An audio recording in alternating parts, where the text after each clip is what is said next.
સુરતના અમરોલી છાપરાપાઠા અને વરિયાઈ રિંગ રોડને જોડતું ખાડી પુલિયું અડધું ધરાશાયી થતા વાહન ચાલકો અને રાહદારીઓને ભારે મુશ્કેલીઓનો સામનો કરવો પડી રહ્યો છે। તંત્ર દ્વારા માત્ર બેરિકેડિંગ કરવામાં આવ્યા સ્થાનિકોના રોષ જોવા મળી રહ્યા છે। સુરતમાં 7મી જુલાઈએ પડેલા અતિ ભારે વરસાદ અને ખાડીપુર બાદ પુલિયું ધરાશાયી થતું હતું। ઘટનાને અનેક દિવસો વીતી ગયા હોવા છતાં તંત્ર દ્વારા સમારકામની કોઈ યોગ્ય કાર્યવાહી કરવામાં આવી નથી અને માત્ર બેરિકેડિંગ લગાવી સંતોષ મનાવવામાં આવ્યો હોવાની સ્થાનિકોએ આક્ષેપ કર્યો છે। પુલિયાની હાલતને કારણે વાહન ચાલકો અને રાહદારીઓની અવરજવરમાં હાલાકી થઈ રહી છે। કોઈ દુર્ઘટના સર્જાય તો જવાબદારી કોની રહેશે તેવા સવાલો ઉઠાવી સ્થાનિકોએ તાત્કાલિક સમારકામ શરૂ કરવાની માંગ કરી છે।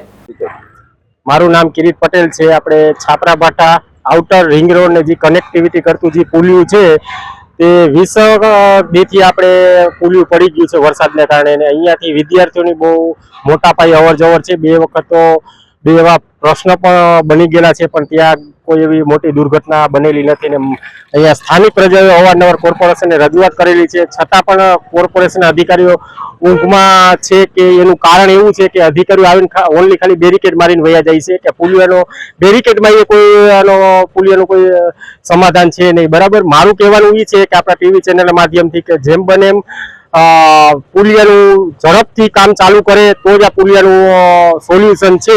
નકર આવનાર સમયમાં મોટી દુર્ઘટના અહીંયા થશે તો એના જવાબદાર કેવલ સુરત મ્યુનિસિપલ કમિશનર અને સ્થાનિક આપણે તંત્ર આનું જવાબદાર રહેશે।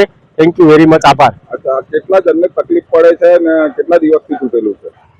આમાં દરરોજને માટે અહીંયાથી અવર જવર લગભગ 40 થી 50 હજાર માણસો આ વિસ્તારની અંદર રહે છે ને અવર જવર થાય છે ને ખાસ કરીને વિદ્યાર્થીઓની અવર જવર મોટા પાયે છે ને આ જે પ્રશ્ન બનેલો છે એ 20 થી 25 દિવસથી આ પ્રશ્ન છે, છતાં કોઈ અધિકારીઓને ખબર હોવા છતાં પણ અહીંયા આવીને ખાલી ઓનલી બેરિકેડ તમે જોઈ શકો છો ખાલી મારી જાય છે। બેરિકેડ બપોર પછી તો આ જ કન્ડિશનમાં હોય છે, કેમ કે અવર જવરના હિસાબે સ્થાનિક પ્રજા કોઈ અહીંયાથી શું છે બેરિકેડ સાઈડમાં હટાવીને અવર જવરનો રસ્તો ચાલુ કરે છે। પણ મારું કહેવાનું એ છે કે પુલિયું તાત્કાલિક ધોરણે અહીંયા ચાલુ કરે તો જ આ પ્રશ્ન હલ થાય, નકર આમાં મોટો ગંભીર પ્રશ્ન આવશે ને ગંભીર મોટી દુર્ઘટના થાય તો એનું જવાબદાર સ્થાનિક અધિકારીઓ સ્થાનિક તંત્ર રહેશે। એ જ હું તમને કહેવા માંગુ છું આપણી ટીવી ચેનલના માધ્યમથી। ભાવેશ ઉપાધ્યાય, દ્રષ્ટિકોણ ન્યૂઝ, સુરત।